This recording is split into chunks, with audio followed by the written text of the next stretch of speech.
We've seen incredible unrest and division rise up all across the country following the horrific death of George Floyd. And we're at a crossroads. The future of our country and the American dream are very much at stake in 2020. We've never seen anything like this. In Texas, the stakes are especially high. Texas is the single biggest target for the left in 2020, politically speaking. There are 38 electoral votes at stake. There's a U.S. Senate seat at stake. And Texas is the key to national domination for years to come. If the Democrats win Texas, it's all over.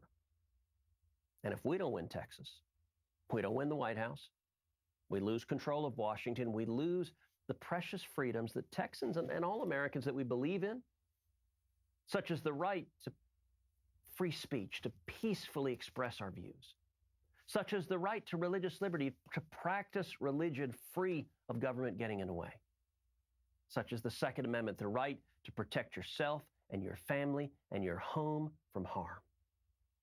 As we watch the horrible things unplaying, as we watch our country burn, those rights are even more precious and valuable. That's what this election is all about. And make no mistake, the Democrats and the liberal media, they're doing everything they can to take Texas.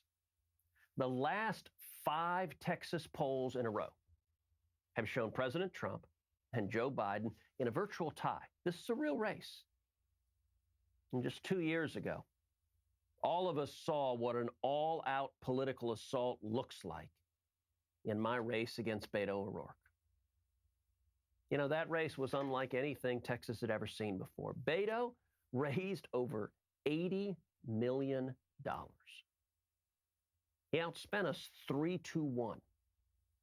And what does that mean? You know, sometimes in politics, people say, well, money doesn't matter. Well, let me tell you what that meant in practical terms. Our campaign had 18 full-time paid campaign staffers.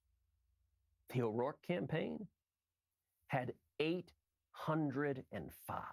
18 versus 805. That's what we saw.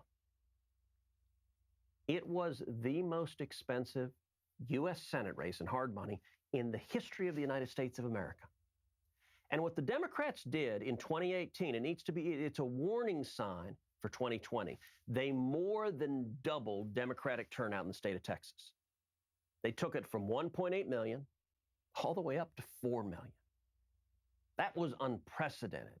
Now, thankfully, in 2018, we went on a statewide bus tour, a barnstorming tour. We did 50 rallies and town halls all over Texas, every part of Texas, East Texas to West Texas, the Panhandle, down to the Valley.